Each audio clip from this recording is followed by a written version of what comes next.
मेरी मां भी इस सदन की एक सदस्य थी। मैं छोटा था तब उनके साथ यहां संसद में आता था और मैं उनको बात करते देखता था। 5 बार वो लोकसभा का चुनाव लड़ी, 3 बार हारी और 2 बार जीती। मैं अभिमान के साथ कहना चाहूंगा कि एक महिला का संघर्ष, उसका बेटा होते के नाते मैंने इनका परिवार का सदस्य होने के नाते मैंने नजदीक से देखा है। मेरे पिताजी का निधन सिर्फ 3 साल का था, मैं तब हुआ था, लेकिन उसके बाद एक औरत होने के नाते जिस संघर्षपूर्ण भूमिका से सिर्फ घर का नहीं, इस राष्ट्र का भी प्रतिनिधित्व करने का काम मेरी मां ने किया। मैं अभिमान से कहना चाहूंगा कि यही वो संस्था है जिसको एकजुट होकर प्रगल्भता से आगे बढ़ाने के लिए प्रधानमंत्री जी ने एक नई ऊंचाई प्राप्त करने के लिए सारी महिलाओं को एक दान दिया है। मैं जिस जिले से आता हूं वो तारा रानी का जिला है। रानी लक्ष्मीबाई हो, तारा रानी हो, झांसी जी की रानी हो, कितनी तो रानियां हैं जिन्होंने इस देश में अपना अस्तित्व, राज्य अपने बलबूते प्रस्थापित किया।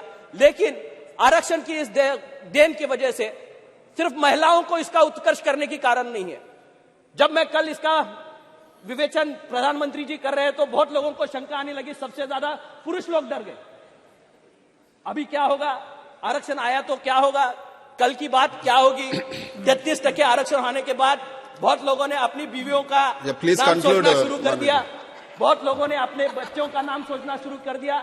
लेकिन ये आरक्षण अपने बीवी बच्चों के लिए नहीं है, वो बच्चों के लिए है जो कभी इस सदन में आ नहीं पाए, वो जिला परिषद पंचायत में सीखने वाले बच्चों के लिए है। हमारे बच्चे कहीं भी कर लेंगे, लेकिन उन बच्चों का भविष्य बनाने के लिए मोदी जी ने यह निर्णय लिया और निश्चित रूप से उन बच्चियों का भविष्य इस समृद्ध भारत का हिस्सा होने में यहाँ उनका योगदान होने वाला है। मैं मोदी जी का अभिनंदन करते हुए इस प्रस्ताव का समर्थन अपनी पार्टी से जरूर करूंगा।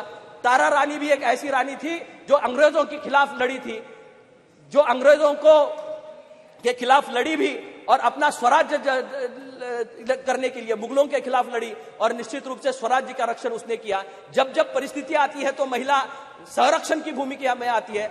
नम्रता उनके पास है, ममता उनके पास है, उनके पास विजन है और न्याय की भूमिका से जब वो आती है, एक माँ की भूमिका से जो आती है, इस भारत को हम लोग माता कहते हैं और इस माँ भारती की सेवा के लिए उसकी बेटियां आज भारत की इस सबसे बड़े सभागृह में आने वाली है। उनके स्वागत के लिए संसद निश्चित रूप से आगे बढ़ेगी और हम जैसे जो लोग हैं इसके समर्थन में खड़े हैं। मैं अपनी पार्टी की ओर से इस बिल का समर्थन करते हुए अपने शब्दों को विराम देता हूं। बहुत बहुत धन्यवाद।